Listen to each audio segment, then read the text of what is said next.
స్వతంత్రత ఇచ్చాడు, నీకు స్వేచ్ఛనిచ్చాడు, నువ్వు చేసిన నిర్ణయాల ప్రకారం నువ్వు బ్రతకాలని.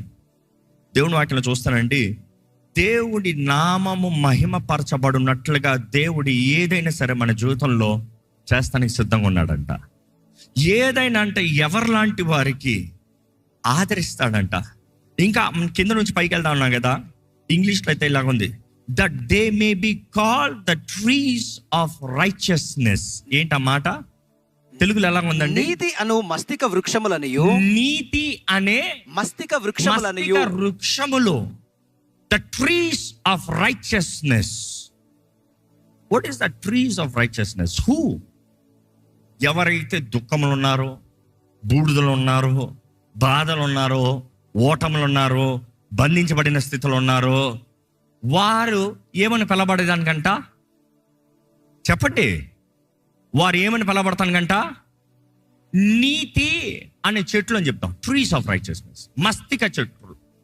అక్కడ కొమ్మలని చెప్పలే, అక్కడ మొక్కలని చెప్పలే, అక్కడ ఏమని చెప్పబడింది?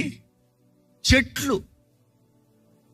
దేవుడు మనం మస్తిక చెట్లలాగా ఉండాలని ఆశపడుతున్నాడు. నీ దుఃఖ సమయంలో, నీ బాధ సమయంలో కూడా నువ్వు చెట్లుగా నిలబడాలి. నీ జీవితంలో ఆయన మహిమ రావాలి. వై అ ట్రీ అనేటప్పుడు చూస్తే చెట్టుకి వేర్లు లోతుగా ఉంటాయి, చెట్టుకి వేర్లు బలంగా ఉంటాయి. చెట్టు ప్రతి గాలికి పడిపోదు, చెట్టు ప్రతి గాలికి కొట్టుకుని పోదు. చిన్న చిన్న కొమ్మలు, చిన్న చిన్న చెట్లు అయితే గాలి కొట్టింది ఎగిరిపోతాయి.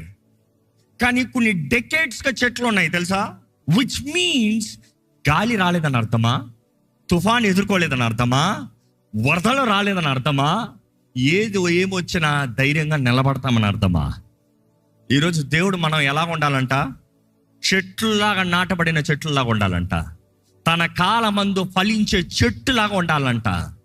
యెహోవా ధర్మశాస్త్రము ధ్యానించువాడు ధన్యుడు, తన కాలమందు ఫలం ఇచ్చే చెట్టులాగా ఉంటాడు.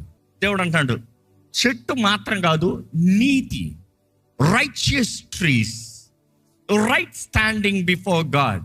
When ever Bible says righteous, నీతిమంతులు, నీతిమంతుల గురించి మాట్లాడేటప్పుడు దేవుడు మాకు ఎప్పుడు తెలియజేస్తుంది? యోబు నీతిమంతుడు అన్నప్పుడు దేవుని ముందు సరిగా నిలబడగలిగిన వాడు, దేవుని ముందు ధైర్యంగా నిలబడగలిగిన వాడు. The one who is not guilty to come into the presence of God. Are you feeling guilty? What are you guilty about? What are you guilty about? Have you confessed your guilt? నిన్ను ఏదైతే అపరాధ భావంతో నీలో ఒక అపవాది మాట, కార్యము, క్రియ నీలో తప్పు తప్పు తప్పు తప్పు అన్నది ఒప్పుకున్నావా? ఒప్పుకుంటే why are you guilty? Because the blood